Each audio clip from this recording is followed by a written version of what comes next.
Percentage को आप बोलते हैं प्रतिशतता या फिर परसेंटेज। सबको पता है ये बात।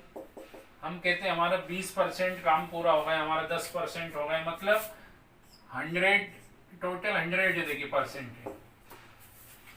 अब विलयन के 100 भागों में उपस्थित विलय की मात्रा, amount of solute presence 100 part of solution. कोई भी विलयन है उसमें विलय की कितनी मात्रा है उसको आप बोल देंगे प्रतिशतता। किसी विलयन में उपस्थित विलय की मात्रा 3%, मतलब 100 में 3, 5% दिया हो तो 5 में 100 में कितना हो जाएगा 5। तो विलयन में उपस्थित जो विलय की मात्रा है उसी को आप क्या बोलेंगे प्रतिशतता। अब प्रतिशतता दो प्रकार की होती है जिस पर न्यूमेरिकल बनते हैं कि पहली होती है आयतन प्रतिशतता। आयतन प्रतिशतता को आप इंग्लिश में क्या बोलेंगे वॉल्यूम परसेंटेज। आयतन प्रतिशतता निकालना है तो फॉर्मूला क्या बन जाएगा विलय का। अब आयतन दिया यहाँ पर तो क्या लिख देंगे विलय का आयतन ही लिख दो, और यहाँ पर विलायक नहीं आएगा, यहाँ क्या आएगा विलयन का आयतन। आयतन आप समझ गए वॉल्यूम। ऊपर क्या है वॉल्यूम ऑफ सॉल्यूट और नीचे क्या है वॉल्यूम ऑफ सॉल्वेंट नहीं लिखना है, वॉल्यूम ऑफ सॉल्यूशन लिखना है। और ऊपर क्या लिखना था वॉल्यूम ऑफ सॉल्यूट।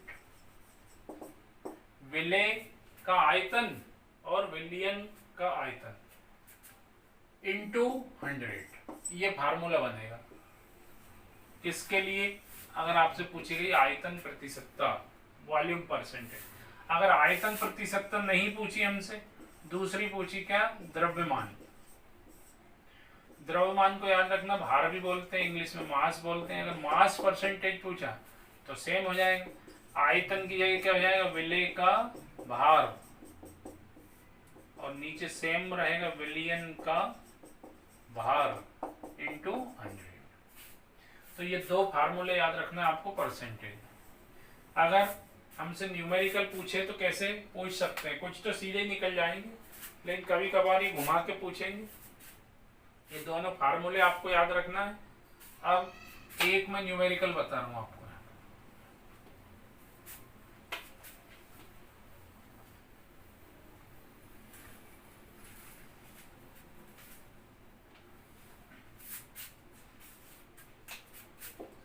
ये 250 है, देखिए 250 मिलीलीटर विलियन है अपने पास।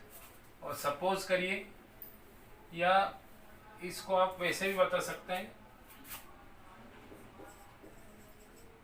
10%, 10 मिलीलीटर होता तो क्या लग जाता वॉल्यूम। अभी क्या बोला इन्होंने 10 ग्राम। अब यहाँ पर 10 ग्राम विलय है, कौन सा विलय है मेरे को नहीं मालूम, नमक है, शक्कर है, पत्थर है, कुछ भी है। सॉल्यूट कितना है 10 ग्राम, और उसको मैंने घोला कितने में 40 ग्राम विलायक में घोल दिया। विलायक आप समझ गए solvent. 10 gram solute dissolve in 40 gram solvent. अब हमसे क्या पूछा, हमसे पूछा है विलयन की द्रव्यमान प्रतिशतता बताओ, मास परसेंटेज, क्योंकि ग्राम दिया है यहाँ पर। अगर यहाँ दिया होता मिलीलीटर तो अपन आयतन प्रतिशतता बता रहे। अब इसके लिए फार्मूला कौन सा लगेगा, तो आपको तुरंत मैंने दोनों फार्मूले बताया, उसमें से ये वाला समझ में जाएगा। द्रव्यमान प्रतिशतता बराबर विलय का द्रव्यमान बोल दो, या फिर द्रव्यमान को हम भार बोलते हैं, इंग्लिश में मैं बोल रहा हूँ मास कहते हैं इसे। विलय का भार बटे नीचे विलायक मत लिखना, विलयन का भार इंटू 100। अब आप देखिए विलय का भार कितना है, यहाँ भी आप गलती करते हो, यहाँ लिख देते हो 10/40। तो आपको यहाँ पर 40 नहीं लिखना है, यहाँ पर 40 + 10 50। क्यों ऐसा क्यों किया ये भी क्लियर करो। ये क्या है सॉल्वेंट विलायक, और ये है सॉल्यूट विलय, और यहाँ दे रखा सॉल्यूशन विलयन। तो विलय और विलायक दोनों को मिलने के बाद बनता है विलयन। तो ये थोड़ा सा ध्यान रखना है आपको कि यहाँ दोनों को प्लस करके लिखना। अब ये आप कर ही देंगे। कितना आ गया आंसर? 20%। तो परसेंटेज के न्यूमेरिकल सिंपल है, ये भी हम लोग कर सकते हैं। बस इसमें जो प्रिकॉशन है, सावधानी, वो आपको क्या रखना है, जल्दी जल्दी में आप लोग ऊपर 10 लिख के और अपॉन में लिख देते हो 40 × 100, तो 25 आ जाएगा आंसर, वो आपका रॉन्ग आंसर होगा। तो ये ध्यान रखना, दोनों को प्लस करके हमें लिखना है। अगर ग्राम नहीं दिया होता, मैं आपसे बार बार कह रहा हूँ, यहाँ दिया होता मिलीलीटर, तो ये सेम में वही रहेगा, बस यह फार्मूला चेंज हो जाएगा, विलेय का भार की जगह क्या हो जाएगा, विलेय का आयतन। तो ये परसेंटेज अपना कंप्लीट होता है। थर्ड, इसमें जो टॉपिक आज के वीडियो में अपना रहेगा, पहला आपने देखा मोल फ्रैक्शन, सेकंड हमने देखा परसेंटेज, थर्ड आप देखिए स्ट्रेंथ या शक्ति। शक्ति को हम लोग सांद्रता भी बोलते हैं, या फिर इंग्लिश में स्ट्रेंथ कहते हैं। अच्छा देखिए, आपने फिजिक्स में भी देखी शक्ति, पावर देखा, वहां पर यह पावर ना देख के हम क्या देखेंगे, स्ट्रेंथ। तो फिजिक्स में आप शक्ति बोलते हैं कार्य करने की क्षमता, लेकिन यहाँ पर वो शक्ति नहीं है। ये शक्ति किसे कहेंगे, स्ट्रेंथ किसे कहेंगे। तो स्ट्रेंथ का यहाँ मीनिंग क्या है, विलियन के 1 लीटर आयतन में उपस्थित विलेय की मात्रा, 1 लीटर में विलेय की जो मात्रा घुली होगी उसको आप बोलेंगे उसकी शक्ति।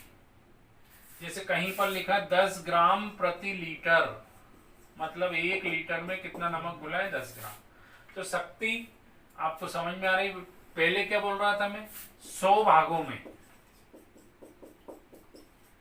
जो विलेय की मात्रा होगी वो होगी परसेंटेज, प्रतिशतता, 100 भागों में अगर है तो।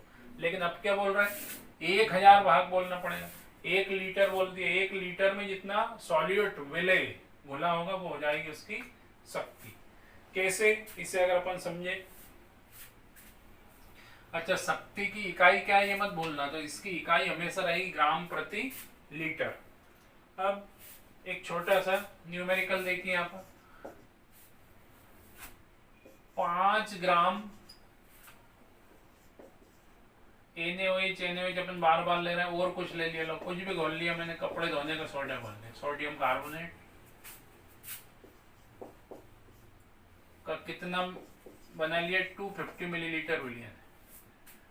सोडियम कार्बोनेट उल्टा लिखे तो और जल्दी समझ में जाएगी। सोडियम कार्बोनेट का 250 मिलीलीटर विलियन है, और इसमें 5 ग्राम क्या बोला है, Na2CO3। सोडियम कार्बोनेट का विलियन कितना है, 250 मिलीलीटर। भूल मत जाना, ये क्या है, विलियन, और इसमें घुला क्या है, 5 ग्राम सोडियम कार्बोनेट घुला है। अब आपको इसकी शक्ति बताना है।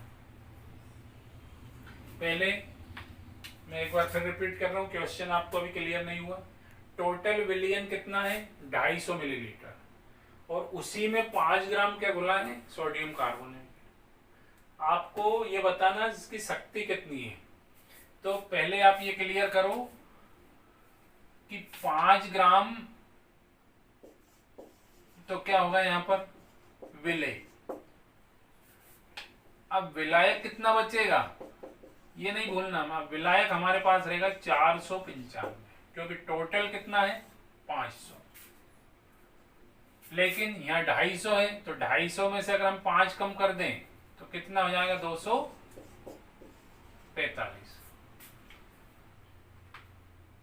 ये चीज क्लियर अभी भी अगर नहीं हो पा रही हो तो मैं एक बार फिर बता रहा हूँ। टोटल विलियन हमारे पास कितना है, 250, और मैं कह रहा हूँ 250 में घुला कितना है, पहले से ही 5 ग्राम। तो 5 ग्राम मान लो उसमें नमक है, शक्कर है, सोडियम कार्बोनेट है, तो पानी कितना होगा, 5 माइनस कर देंगे उसमें से। तो अब इसकी शक्ति हमें बताना है।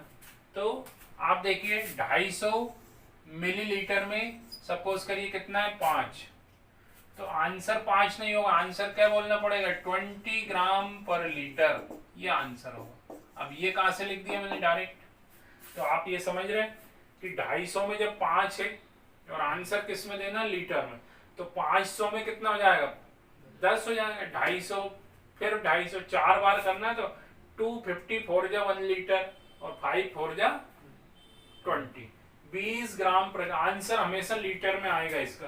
अगर आपको अभी भी ये चीज क्लियर नहीं है तो एक सेकंड एग्जांपल और देखिए।